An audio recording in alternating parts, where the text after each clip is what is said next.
আমরা তো নিজেদেরকে সর্বনাশ করেছি। হযরত উমরের শরীর লাল হয়ে গেছে, ইয়া রাসূলুল্লাহ একবার অনুমতি দেন, এর ভোটটাকে আলাদা করে দিই। আমার লন্ডনের বন্ধুদেরকেও এই কথা বলছিলাম যে हम आगे लंदन नहीं आएंगे।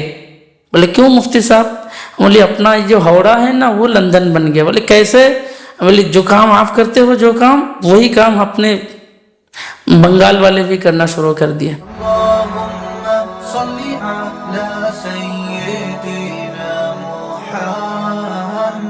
अस्सलामु अलैकुम व रहमतुल्लाहि व बरकातुह।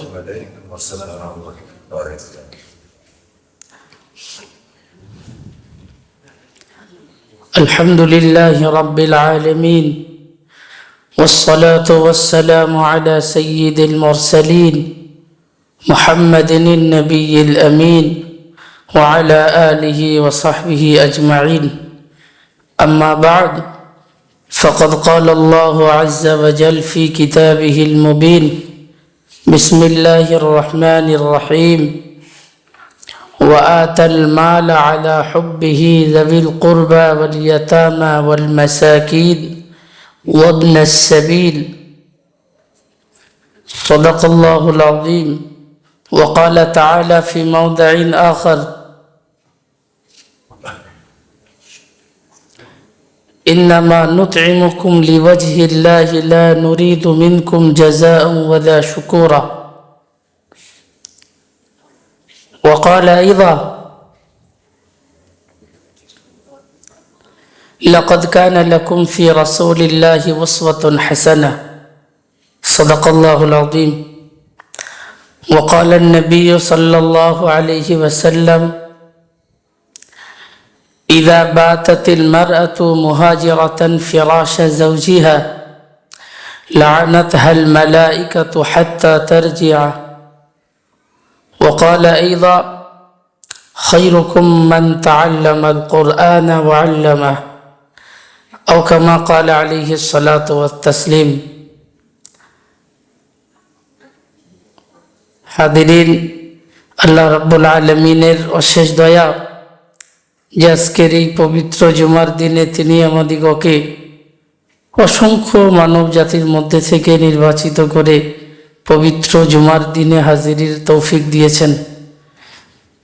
যে জুমার দিন সম্পর্কে হাদিসে এসেছে ইন্না ইয়াউমাল জুমআতি ফীহি সাআহ, পবিত্র জুমার দিনে একটি সময়, একটি ঘড়ি এমন থাকে যে ঘড়িতে যে সময়ে দোয়া করলে আল্লাহ রাব্বুল আলামিন সেই দোয়াটি রদ করেন না।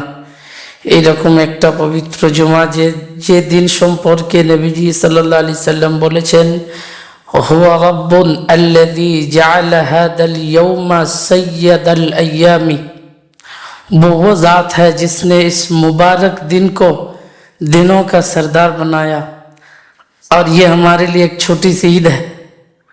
তো এই পবিত্র দিনে যে রব্বে করিম আমাদিগকে একত্রিত করেছেন তার জাতে আমরা কতটা গুণগান গুণকীর্তন করব, তিনি তার জাত সম্পর্কে আলোকপাত করেছেন। قل لو كان البحر مدادا لكلمات ربي لنفد البحر قبل أن تنفد كلمات ربي ولو جئنا بمثله مددا। অন্য জায়গায় তিনি দু জায়গায় ঘোষণা দিলেন ফাইন তাউদ্দু নি'মাতাল্লাহি লা তুহসুহা। আসলে তিনি এত অঢেল নিয়ামতের মালিক। তিনি বলছেন তোমরা কোরআনে কারীমের পারা নম্বর 16 সূরা কাহফের অন্তিম আয়াত আল্লাহ বলেন গোটা পৃথিবীর সমূহ পানিকে যদি তোমরা কালি রূপে ব্যবহার করো আমার গুণগান গুণকীর্তন লেখার জন্য, তো লানাফিদাল বাহরু ক্বাবলা আন তানফাদা কালিমাতু রাব্বি। পরওয়ারদিগারে আলমের কৃতজ্ঞতা, তার নিয়ামত বর্ণনা করার শেষ হওয়ার আগে পৃথিবী শেষ হয়ে যাবে, কালি যত কালি আছে শেষ হবে, পানি শেষ হবে, কিন্তু তার নিয়ামত লিখে শেষ করা যাবে না। সম্ভব হবে কি হুজুর? তাই রব্বে কায়নাত বললেন এত কষ্ট কেন করবে? ফাইন তাউদ্দু নি'মাতাল্লাহি লা তুহসুহা, তার নিয়ামতকে যদি গুনতে চাও তোমরা শেষ করতে পারবে না। তাহলে কিছুটা তো হক হয়, তিনি যে এত নিয়ামত আমাদের দিয়েছেন তার শুকরিয়া তো করতে হয়। কি দিয়ে করব? কি শব্দ দিয়ে করলে তিনি তার নিয়ামতের কিছুটা হক আদায় হবে। তো ওই শব্দ যেটাকে আমাদের আদি পিতা প্রথম উচ্চারণ করেছিলেন, কি? আলহামদুলিল্লাহ। হ্যাঁ, কখন উচ্চারণ করেছিলেন? যখন রব্বে কায়নাত তার মধ্যে আত্মা দিয়েছিলেন, তিনি জান্নাতে এই শব্দ উচ্চারণ করেছিলেন, আল্লাহু আকবার কবীরা আলহামদুলিল্লাহি কাসীরা সুবহানাল্লাহি বুকরাতা ওয়া আসীলা। হাদিহিল কালিমাতু कानत ली आदमा, ये हजरत आदम का पहला कलीमा था। तो अब्बा ने ये लफ्ज़ तलफ़ुज़ फरमाया, मेरे करीम आका को बहुत पसंद आया, रब ने इसे मंजूर फरमा लिया, फिर उसी को आयत करीमा पर मुनज़्ज़ल फरमा दिया। आयत की शक्ल में उसे क्या फरमा दिया? जभी तो अल्लाह ने सूरह फातिहा की पहली आयत क्या मुनज़्ज़ल फरमाई? अल्हम्दुलिल्लाह। এই জন্য যিনি আমাদেরকে ভালোবেসেছেন তবেই তো এই জায়গা আসার তৌফিক দিয়েছেন।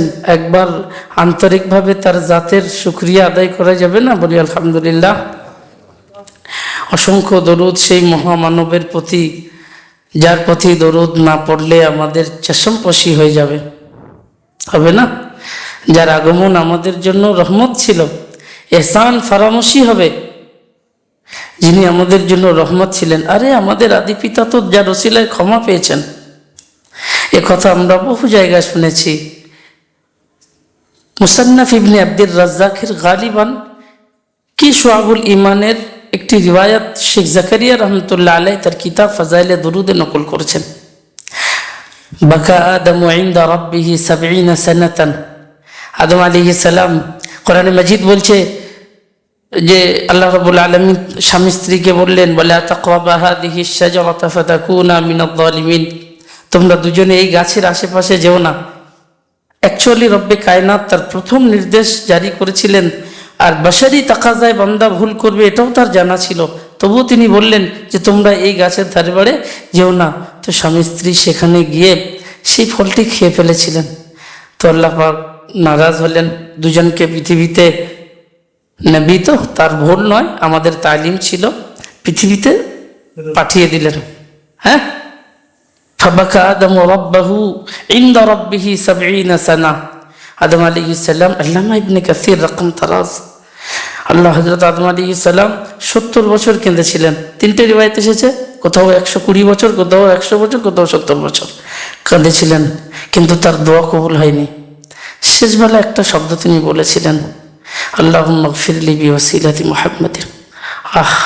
মুহাব্বতের নবী আমার, তার নাম নিয়ে বললেন, আল্লাহ মুহাম্মাদের ওসিলায় আমাকে ক্ষমা করে দাও।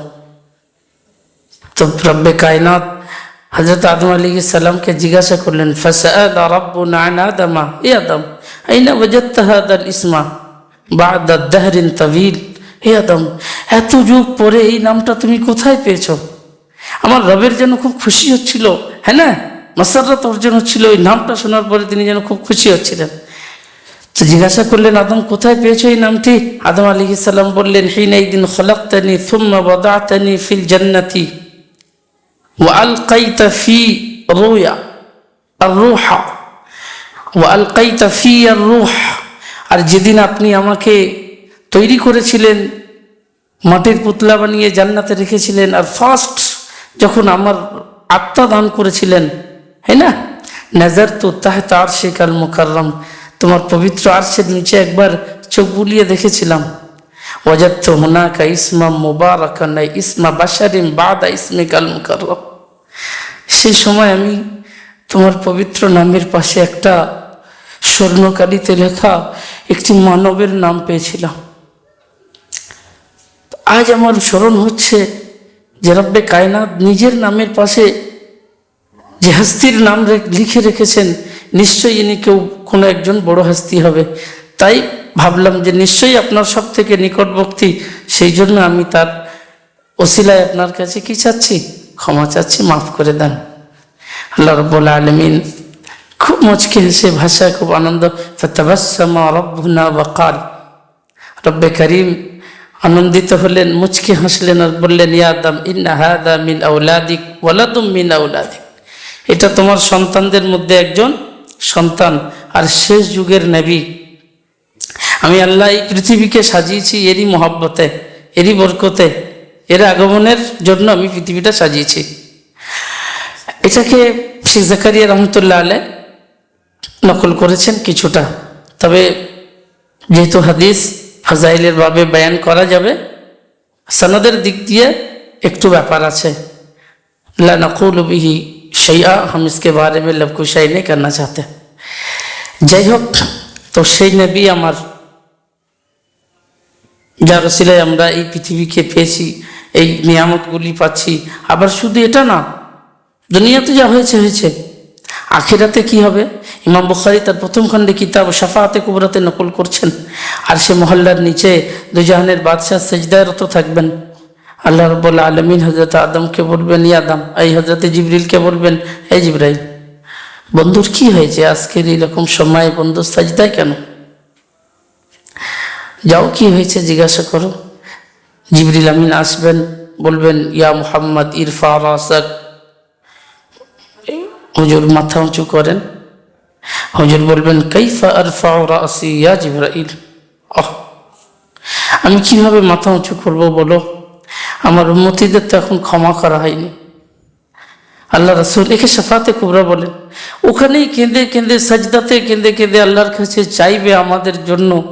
আর আল্লাহ বলবেন শেষ মাঝখানে বলবেন, ইন্নী গফরতু নিসফা উম্মতিক, বন্ধু এবার মাথা উঁচু করো, আমি তোমার অর্ধেক উম্মতকে ক্ষমা করে দিলাম। এইভাবে তিনি আমাদের জন্য সুপারিশ করবে। তো সেই মোহাব্বতের নবীর জন্য একবার দরুদ ভালো করে পড়া যাবে না? বলি সাল্লাল্লাহু আলাইহি ওয়াসাল্লাম। কোরআনে কারীমের কয়েকটি আয়াত আমি আপনাদের সম্মুখে তিলাওয়াত করেছি। আল্লাহ রাব্বুল আলামিন বলেন, ওয়া আতাল মালা আলা হুব্বিহি যাবিল কুরবা ওয়াল ইয়াতামা ওয়াল মাসাকিন ওয়া ইবনাস সাবিল। মাল, সম্পদ কাদের দিতে হবে এই সম্পর্কে মুমিন কাকে বলে সূরা মুমিনে আল্লাহ রাব্বুল আলামিন মুমিনের কয়েকটা পেহচান বলেছেন। আবার সূরা বাকারাতে রাব্বুল আলামিন আহলে ঈমানের মারিফাত জানিয়েছেন, যে আহলে ঈমান কারা। অনেকগুলো আওসাফের মধ্যে একটা সিফাত বলেছেন, যে ওই ব্যক্তি যে তার সম্পদকে আল্লাহর দিত সম্পদকে তার রাস্তায় খরচ করে। আল্লাহকে দেখেনি, বিশ্বাস করেনি, তার রাস্তায় সম্পদ খরচ করে। মুমিনের পেহচানের মধ্যে, আলামতের মধ্যে এটাও একটা নিদর্শন। কাকে দিতে হবে? কোরআনে কারীম তার মাসারিফদের কথা জিকির করেছে। ফকির, মিসকিন, ইয়েতিম, মুসাফির, এদেরকে দিতে হবে। দিলে কি ফায়দা পাওয়া যাবে? নাসাই শরীফে খুব হালকা বয়ান হয়েছে, আর গালিবান ইবনে হিব্বান নকল করেছেন। হাসরের দিনে একজন ব্যক্তি, তার অনেকগুলো নেকি থাকবে, কিন্তু কোনো কারণে হুকুক ইত্যাদি আদায় করতে গিয়ে তার নেকিগুলো কি হয়ে যাবে? শেষ হয়ে যাবে। এইবার ওর ফয়সালা কিসের হবে? যদি নেকি না থাকে তার কিসের ফয়সালা হবে? কিসের ফয়সালা হবে আব্বাজান? কিন্তু আমার রব বড় করিম, তো অত্যন্ত দয়ালু, সে তো বান্দাকে মাফ করার জন্য বাহানা খুঁজেন, তার দয়ার কোনো সীমা নাই। যখন ওই ব্যক্তির জাহান্নামের ফয়সালা হয়ে যাবে, তখন আল্লাহ রাব্বুল আলামিন তার রহমত জোশে আসবে, জান্নাতীদের একটা কাতার দাঁড়িয়ে থাকবে। আল্লাহ রাব্বুল আলামিন ও যখন নৈরাশ হয়ে এবারে জাহান্নামের দিকে যাবে মন খারাপ করে, আল্লাহ রাব্বুল আলামিনকে জিজ্ঞাসা করবেন, দাঁড়া, তো দাঁড়িয়ে যাবে। বলে, এই যারা দাঁড়িয়ে আছে এদের কাউকে তুই চিনিস? তো বলবে, আমি কাউকে চিনি না। চিনতে পারে না, কি করে চিনবে? ওর জীবনে যা সম্পদ ছিল ও কোনো ভালো রাস্তায় খরচ করেনি, তো চিনবে কিভাবে? আমি কাউকে চিনি না। মন খারাপ করে জাহান্নামের দিকে যাবে। তখন ওই লাইনে যারা দাঁড়িয়ে থাকবে তাদের মধ্যে একজন ব্যক্তি বলবেন, ইয়া রাব্বি ইন্নী আরিফুহু, হে আমার রব, ওই যে ব্যক্তি যাচ্ছে আমি ওকে চিনি। আল্লাহ রাব্বুল আলামিন বলবেন, কিভাবে চিনিস ওকে? বললো, আমি যখন পড়াশোনা করতাম আমার গুরবত অবস্থা ছিল, একদিন আমার মদত করেছিল, এর অর্থ দিয়ে যারা পরে সামান্য অর্থ দিয়ে আমাকে হেল্প করেছিল, মদত করেছিল। ওই বান্দার হুকুকুল ইবাদাত নাই, যা ছিল ও নেকি দিয়ে আদায় করে দিয়েছে। এইবার যা কিছু আছে হুকুকুল্লাহ, আল্লাহর হক, তো সে তো করিম গনিয়ুল হামিদ। আল্লাহ রাব্বুল আলামিন তখন জিজ্ঞাসা করবে, তুমি একে এইভাবেই চেনো? বললো, জি আমি একে চিনি, এ একটা নেকি, এ আমাকে উপকার করেছিল, আমার পড়াশোনায় এ সাপোর্ট করেছিল। আল্লাহ রাব্বুল আলামিন বলবেন, যা ইন্নী গফারতু, যে আমি তোর এই ওসিলা ওকে কি করে দিলাম। সুবহানাল্লাহ বলা যাবে না? আরে আমার রব গফুরুর রহিম, তার দয়ার কোনো সীমা নাই, বিশ্বাস করুন। বুখারীর ইমাম বুখারী রহমতুল্লাহ আলাইহি নকল করছেন, রাতের তৃতীয় অংশে আল্লাহ রাব্বুল আলামিন সামায় দুনিয়াতে জলওয়া আফরোজ হন। রাতের তৃতীয় অংশ মানে তাহাজ্জুদের টাইমটা, আমরা আমাদের সময়ে যেটা তাহাজ্জুদ বলি, তখন আমরা রাব্বুল আলামিন ঘোষণা দেন, বনি আদম ইস্তাগিদু ইয়াবনা আদম, বনি আদম ওঠো, উদউনি আস্তাজিব লাকুম, আমাকে তোমরা ডাকো, আমি তোমাদের মিনতি গ্রহণ করব। যা চাইবে পাবে, যা চাইবে পাবে। ডাকার সময় এত লম্বা চওড়া রাত যাচ্ছে, আমরা কোনোদিন হাজিরে দিয়েছি আব্বাজান? কসম খোদাকে, আসুন না, মসজিদে যদি আসতে অসুবিধা হয় বাড়িতে পড়ুন, 4 8 রাকাত নামাজ পড়ুন, পড়ে ওখানেই চান। নওয়াফিলাতে হাবেশায় মুনাজির মানুষ জানবেন, ফিকার একটা কায়দা হলো, নওয়াফিলাতে তাসবিহাত ছাড়া আরও অনেক কিছু বলা যায়, বুঝে আসেনি? ফরজ নামাজে যেমন আমি সুবহানা রাব্বিয়াল আলা পড়ে নিলাম, এরপরে আমি বলতে পারি, রব্বুল আলামিন তুমি আমাকে প্রাইভেট মোলাকাত তো বলা যাবে। আর আমার মুরসালিন ভাই সাহেব রাজনৈতিক মানুষ, বড় মানুষ, জানেন যখন কোনো বড় মিনিস্টারের কাছে যাওয়া হয়, মানে সরকারি কোনো সাক্ষাতে যাওয়া হয়, তখন কিন্তু প্রাইভেট কথা বলা যায় না, ওটা টাইমের ব্যাপার থাকে। কিন্তু যখন আপনি প্রাইভেট যাবেন তখন প্রাইভেট কথা বলতে পারবেন। তিরমিজির হাদিসে আমার উস্তাদ বলেছিলেন, তাহাজ্জুদে যখন তুমি যাবে, এটা তোমার প্রাইভেট মোলাকাত তোমার রবের সঙ্গে, তো তুমি যখন তাহাজ্জুদে যাবে তো ওখানেই তার সঙ্গে কি করো, প্রাইভেট মোলাকাত করো, প্রাইভেট কথা বলো, যে আল্লাহ আমাকে কি করে দাও, ক্ষমা করে দাও। আমি আমার ছোট্ট একটা অভিজ্ঞতা বলছি। একটা জিনিস অসম্ভব ছিল, কসম খোদাকে, তার ঘরে বসে বলছি, একটা জিনিস অসম্ভব ছিল, খুব অসম্ভব ছিল। মানে খোদার নিয়াম, বাতর তাহদিসে নিয়ামত না বললে যেন ইহসান তারাশি হবে। আমার অর্থনৈতিকভাবে খুব দুর্বল, আমার একটা ভাঙা সাইকেল ছিল, বাড়ি থেকে মাদ্রাসা যেতাম, আর সেই সময় আমি মনে করতাম যে আমি কাবা শরীফের গেলাপ ধরবো। আসলে না বললে যেন মনটা ঠিক রাখতে পারছি না। আল্লাহ খুব জ্বলন্ত নিয়ামত দিয়েছে, তো মানে একদম সাফ চোখে দেখা। খোদার জাতের কসম খেয়ে বলছি, এরাদা করলাম যে এটা কিভাবে পাবো, তো 6 মাস টানা রাত্রে হাজিরি দিয়েছি, কসম খোদাকে। আর সাজদায় শুধু এই কথাটা বলেছি, দেখতা হুঁ তেরি রহমত কবি গরিবों पर बरसती के नहीं। আর 6 মাস পার হয়নি, ফোন এসেছে, মুফতি সাহেব পাসপোর্টটা পাঠাও, দুজনে ইনশাল্লাহ খোদার ঘরে দিদারে যাব। একবার জোরে বলবেন না? আল্লাহর কসম খেয়ে বলছি, বিন্দু পরিমাণ মিথ্যা বলিনি।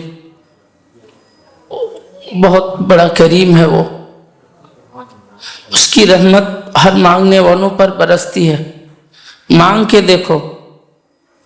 জেদ্দায় নেমে হোটেলে ব্যাগ ফেলে দিয়ে সোজা চলে গেছে। বাবে আবদুল্লাহ থেকে প্রবেশ করার সময় কাবার ঝলক যখন চোখে পড়ছে, ওখানেই দাঁড়িয়ে দাঁড়িয়ে একটু কেঁদে নিয়েছি, যে তোমার জাত এত ওসি কখনো ভাবতে পারিনি। সেজন্য मेरे अजीजों, वो बड़ा करीम है, वो दे के भी इम्तिहान लेता है और न दे के भी क्या लेता है। हजरत अय्यूब अलैहिस्सलातु वस्सलाम के কত সম্পদ দিয়েছিলেন, সব কিছু একের পর এক কেড়ে নিয়েছেন, সবর করেছেন, কিচ্ছু বলেননি, নিজের জন্য বলেননি, পরিবার শয়তানের ধোঁকায় পড়ে গেছিল। অন্তিম সময়ে যখন তার দেহটাকে পচে গেছে বলে বাইরে রেখে আসা হয়েছে গ্রাম থেকে, শয়তান যখন গ্রাস করেছে, তার পরিবার থেকে শুরু করেছিল, এই কষ্টটা সহ্য করতে পারেনি। তো তিনি কি বললেন, রব্বি আন্নি মাসসানিয়াজ যুররু ওয়া আনতা আরহামুর রাহিমিন। নিচে হযরত আইয়ুব বলছেন, উপরে রব্বে কায়নাত ফেরেশতাদের নিয়ে আলোচনা করছে, দেখো মাটির তৈরি মানবকে আমি কি হালত করে ছেড়েছি, তবুও কখনো উফ বলেনি। আজকের অন্য একটা কারণে এত কষ্ট পাচ্ছে, তারপরেও আমাকে এইরকম বলছে, রব্বি আন্নি মাসসানিয়াজ যুররু ওয়া আনতা আরহামুর রাহিমিন। হে আল্লাহ, একটু কষ্ট পেয়েছি, কিন্তু আপনি তো আরহামুর রাহিমিন, অত্যন্ত দয়ালু। আল্লাহ ফেরেশতাদের সঙ্গে কথা বলছেন, দেখো এত কষ্টের পরেও সে আমাকে কি বলে ডাকছে, আরহামুর রাহিমিন বলে আখ্যায়িত করছে, আমি নাকি অত্যন্ত দয়ালু। ফেরেশতাদেরকে সাক্ষ্য বানালেন, হযরত আইয়ুবের সুস্থতা দিলেন, আবার সেই মাল তিনি কি করে দিলেন, পুনরায় ফিরিয়ে দিলেন। তো দেনেওয়ালা কে, লেনেওয়ালা কে? কোরআনে মাজিদ বলছে, কুলিল্লাহুম্মা মালিকাল মুলক তুতিল মুলকা মান তাশাউ ওয়া তানজিউল মুলকা মিম্মান তাশাউ। হে মুসলমান, যদি ঈমানওয়ালা হয়ে থাকেন এই কথার উপরে বিশ্বাস করুন, তুতিল মুলকা মান তাশা ওয়া তানজিউল মুলকা মিম্মান তাশাউ। তিনি যাকেই চান সালতানাত দান করেন, দৌলত সম্পদ দান করেন, আর যাকে চান তার থেকে কি করে নেন। 1 সেকেন্ডের ব্যাপার নয়, কেউ বলতে পারবে না, কেউ গ্যারান্টি দিতে পারবে না যে আমার সম্পদ আমি ধরে রাখবো। পারবেন বাপ? কোনোদিন পারবেন না। মিশকাত শরীফের আমরা যখন পড়ি, 2টো খণ্ড ছিল, বাবু সিফাতিল জান্নাতে একটা ওয়াকিয়া এসেছে, গালিবান ইবনে আব্দুর রাজ্জাকের রিওয়ায়াত নকল করা হয়েছে। একজন ব্যক্তি সম্পর্কে রব্বুল আলামিনের ঘোষণা হবে, পরওয়ারদিগারে আলম বলবেন যে জাহান্নাম থেকে ওই ব্যক্তিকে তুলে নিয়ে এসো। তো তাকে তুলে নিয়ে আসা হবে, তার সিচুয়েশন কি থাকবে? কয়লা পুড়ে যেমন কালো হয়ে যায়, কালো কয়লার মতো হয়ে যাবে, তাকে আবে হায়াত দিয়ে ধোয়া হবে, নওজোয়ান পুরুষ বানিয়ে দেওয়া হবে, সুন্দর চেহারা তৈরি হয়ে যাবে, তার গঠনে সুন্দর হবে। এরপরে বলা হবে ওকে জান্নাত এবং জাহান্নামের মাঝখানে, বলকে জান্নাতের গেটের সামনে বসিয়ে দাও, সেখানে সে বসে যাবে। আর সেই জান্নাতের গেট থেকে হালকা হাওয়া আসবে, তো ওই গরমের সময় এসির হাওয়া লাগলে আমাদের মনটা কিরম হয় যে একটু ভিতরে যাই। তো সেই জান্নাতি ব্যক্তি, সেই ব্যক্তি আশা করবেন, আল্লাহ রাব্বুল আলামিনের কাছে বলবেন, আল্লাহ বেশি কিছু দিতে হবে নি, এ অল্প হাওয়া আসছে, একটু ভিতরে বসার সুযোগ দাও না। তা আল্লাহ রাব্বুল আলামিন বলবেন, ঠিক আছে যাও। ফেরেশতাদের বলবেন, গেট খুলে দেওয়া হবে, ভিতরে গেটের কোলে বসে থাকবে। ওখানে বসে বসে দেখবে যে জান্নাতীরা 60-70টা করে কিনে ঘুরবে। ওয়াহুরুন ঈন কামসালিল লুলুইল মাকনুন জাযাআন বিমা কানু ইয়ামালুন। হুরগো গোটা পৃথিবীটা এই রূপের উপরে দৌড়াচ্ছে তো নাকি? আল্লাহ ব্যবস্থা করে রেখেছেন। আমরা যে সময় নষ্ট করছি এর পিছনে, কিছু ত্যাগ দিলে তবে তো পাওয়া যাবে। সব যদি এখানে আরাম করে নেবো তো সেখানে কি পাবো? আল্লাহ তৈরি করে রেখেছেন। এবার উনি বসে বসে দেখবেন যে ফেরেশতারা 60-70টা জান্নাতীরা হুর নিয়ে আয়েশ করছে, আরাম করছে। তো উনি ওখান থেকে বসে বসে বলবেন, আল্লাহ ওদের কাছে 60-70টা আছে, আমার অতগুলো লাগবে না, একটা দাও না, একা ভালো লাগে, একটা দাও। রব্বুল আলামিন কি ব্যবস্থা করবেন? আইসা একটা দিয়ে দেবেন, তো উনি নিয়ে নেবেন। বেশ কিছুদিন পরে আবার রব্বুল আলামিন বলবেন, সেই ব্যক্তি বলবেন, করিম আকা একটা নিয়ে আর ভালো লাগে, ওরা অতগুলো তাজাদ্দুদের রাগবাত হচ্ছে, ওরা পাল্টে পাল্টে পাচ্ছে, আর আমি সেই যা আছে তাই, আর একটু চেঞ্জ হবে না? তো রব্বে কায়নাত তখন বলবেন, যা অত করিস না। এবারে আল্লাহ রাব্বুল আলামিন হেসে ফেলবেন আর ওনাকে বলবেন, যাও, এই দুনিয়া তুমি যে পৃথিবীতে ছিলে না, ওই পৃথিবীর 10 গুণ জান্নাত তোমাকে দিয়ে দিলাম। অবাক হয়ে যাবে। তখন এই শব্দটা বলবে, মিশকাতে আছে, আতাস্তাহজিউ আনতা রব্বুল আলামিন, তুমি রাষ্ট্রপতি হয়ে আমার সঙ্গে আর কি করছো? তুমি রব্বুল আলামিন হয়ে আমার সঙ্গে মজাক করছো? আমি কি এমন করেছি যার জন্য তুমি আমার দুনিয়ার 10 গুণ জান্নাত দেবে? কথা বুঝে আসেনি? আল্লাহ রাব্বুল আলামিন বলবেন, না রে বান্দা, আমি তোর সঙ্গে মজাক করিনি, তুই কি আমার কোরআনে পড়িসনি? মান জাআ বিল হাসানাতি ফালাহু আশরু আমসালিহা। আমি কি ওয়াদা করিনি যে একটা নেকি নিয়ে আসবে আমি আল্লাহ এই দুনিয়ার 10 গুণ জান্নাত তাকে দেব? হ্যাঁ, এবার সুবহানাল্লাহ বলা যাবে নি বাবাজি? তো রব্বে কারিম ওয়াদা করেছেন পূরণ করবেন, পুরো করবেন। তিনি ওয়াদার খেলাফ করেন না। ইন্নাকা লা তুখলিফুল মিয়াদ, তিনি ওয়াদার খেলাফ করেন না। সেই জন্য দুনিয়ার 10 গুণ জান্নাত তাকে দিবেন। আমার আল্লাহর রহমতের উপরে আশা করুন, আশা রাখুন। জিন্দেগিতে আমরা অনেক অপরাধ করেছি বাবাজিরা। দুটো কাজ করবেন, কখনো যদি গুনাহ হয়ে যায়, ইয়ং ভাইদের বলছি শোনো, গুনাহ যদি হয়ে যায়, সূরা মুমিনে আছে 18 পারাতে আল্লাহ রব্বুল আলামিন বলে, বান্দা রাতে গুনাহ করে নে, আমি রব্বুল আলামিন আমার গফফারিয়াতের তাকাজায় তার উপরে পর্দাপশি করি। কিন্তু এমন নেছর বান্দা সকালে উঠে ও অন্যজনের কাছে নিজের গুনাহটা গর্বের সঙ্গে কি করে? বয়ান করতে থাকে। দেখো, যখন কোনো ফলে কারোর নজর পড়ে যায়, ও ফল আর পাকতে চায় না। তোমার গুনার ঘোষণা যখন তুমি করে দিলে, রব্বে কারিম বলে এইবার একটু মাফ করতে ভারী পড়ে। নামাজ কাজা হলে কাউকে বলবেন না, ওর কাছে যতটা পারবেন পড়ে দিবেন, পড়ার চেষ্টা করবেন, উমরি কাজা করবেন। তারপরেও যদি কিছু ছেড়ে যায়, ওর কাছে চাইবেন, ওটা তো তার হক ইনশাল্লাহ। কিন্তু গল্প করবেন না কারোর সঙ্গে। আর জীবনে কখনো কোনো অপরাধ হয়ে গেলে কারোর সঙ্গে বলবেন না। আর গুনার কাজে মুশতারাকা ভাবে যাবেন না। আমার ইয়াং ভাইয়েরা ফোন করে ডাকবে, এই চল চল ইডেনে খেলাটা দেখতে যাই, চল কলকাতা বড় মেলা হচ্ছে, ভালো হবে চল। আনুষ্ঠানিকভাবে যে গুনার প্রতি আমরা লিপ্ত হই, কসম খোদাকে আমার অপরাধের কেউ যদি গাওয়া বেনে যায়, তাহলে কিন্তু সেই গুনাহটা ক্ষমা হওয়া বড় মুশকিল আছে। ভাইয়েরা বুঝতে পারেননি? গুনাতে কাউকে সাক্ষী বানাবেন না। এ যাকে ভাই বানালেন না, যার সঙ্গে মিল দিয়ে একসঙ্গে করে একদম দোস্তকে নিয়ে হৃদয়ের সঙ্গে জড়িয়ে অপরাধের কাজে গেছিলেন, ওই আপনার বিরুদ্ধে সেদিন সাক্ষী দেবে। হাত তো দেবে, এই হাত সাক্ষী দেবে, এ আমার নয়, এ আপনার নেই। নবীজি সাল্লাল্লাহু আলাইহি সাল্লাম বললেন, মানুষ মাল করে, আরে তার মাল তো সেটাই যেটা সে নিজে খেলো আর আখিরাতের পুঁজির জন্য কিছু ছেড়ে দিল, এটাই তার মাল। আর যেটা এইগুলো ও চলে যাওয়ার পরে ওটা আর ওর মাল না, ওর উপরে তারকা জারি হয়ে যায়, ওটা তার সন্তানদের মাল। যেটা তুমি তোমার জন্য করলে সেটাই তোমার, আর যেটা রেখে গেলে সেটা তোমার মাল।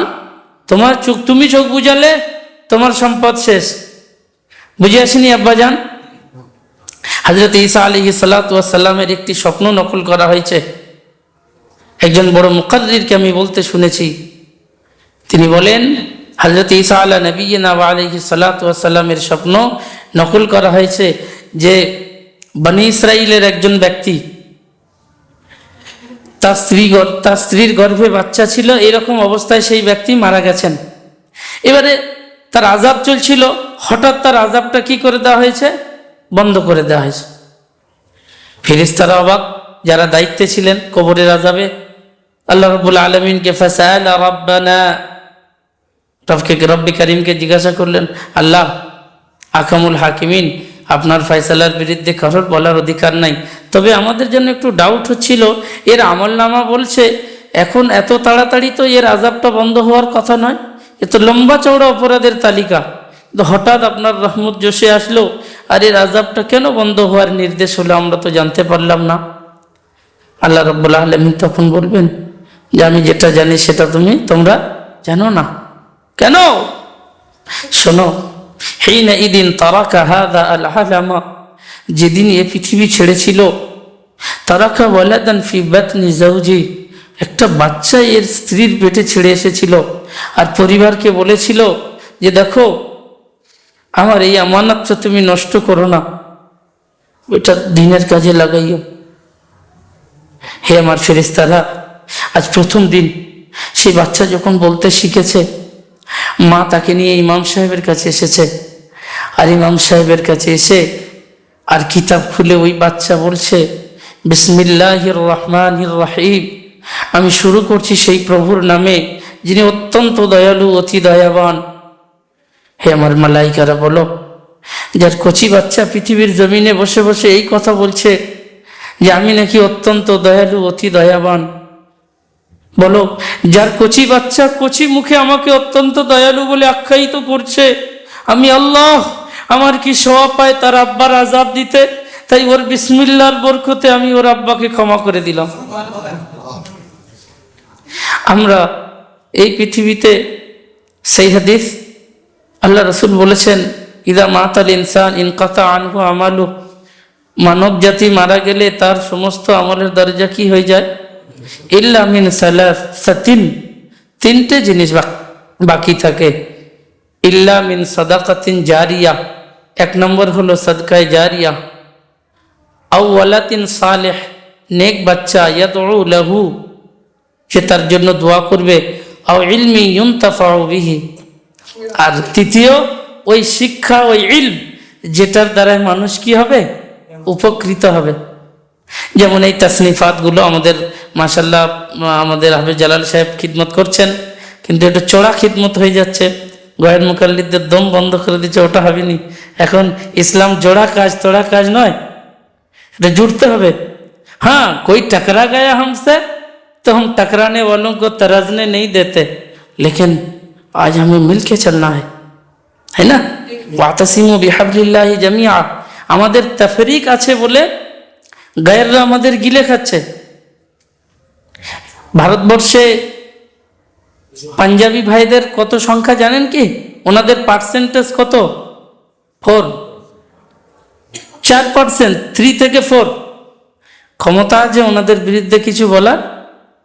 খালেস্তানি বলেছিল, দম বন্ধ করে দিয়েছে।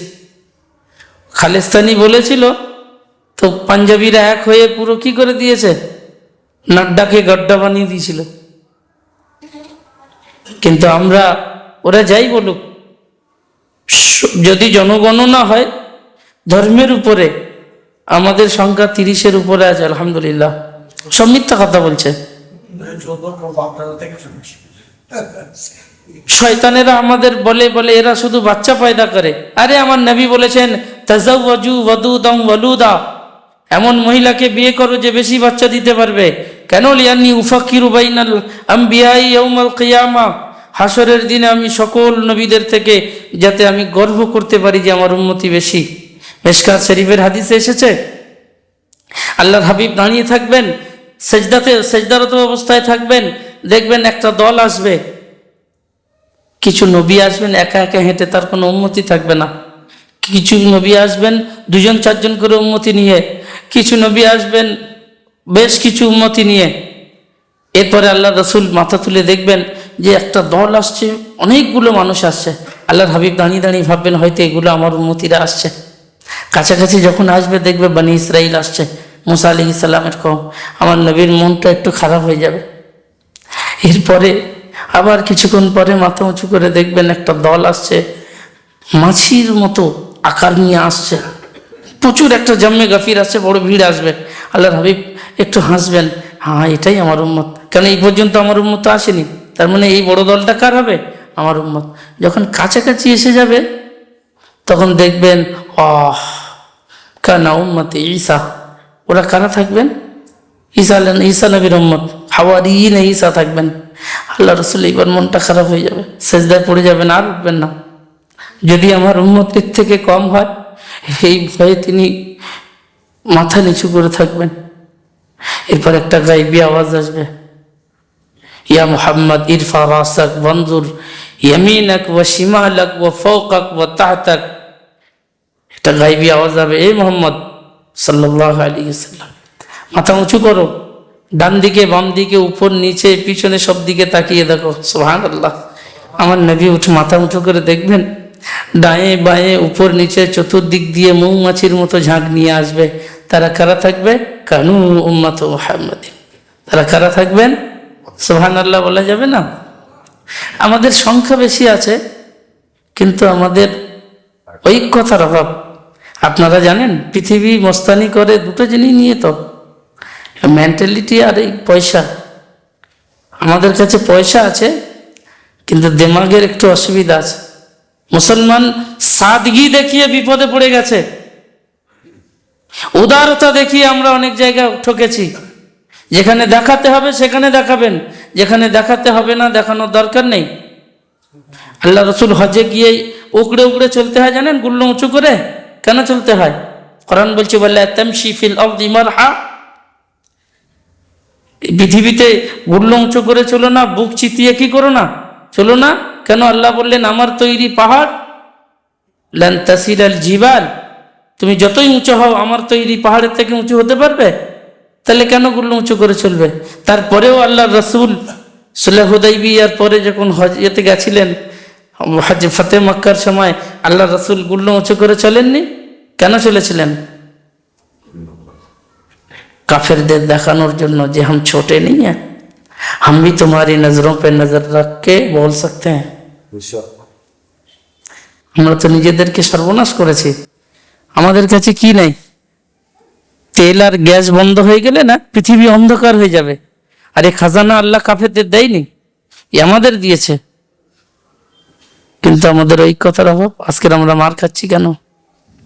আর একটুখানি যখন এক হয়েছে, দেখেছেন ওই বেঈমান সঙ্গে সঙ্গে আত্মসমর্পণ করে বলে চলো ইসরায়েলকে আজাদ করে দাও। ওর খেয়ে নিত তো এইবারে সৌদির সঙ্গে ডিস্টার্ব করে ফেলেছে। সৌদির পাওয়ারে তো এতদিন পাওয়ার দেখাচ্ছিল। আলহামদুলিল্লাহ এখনো আমাদের শক্তি যা আছে, আমরা যদি ঐক্যবদ্ধ হই, ये अंदर की बात है बाहर नहीं बोलना।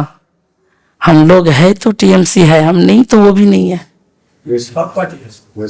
हम थे सीपीएम थे, हम आ गए तो वो भी गए।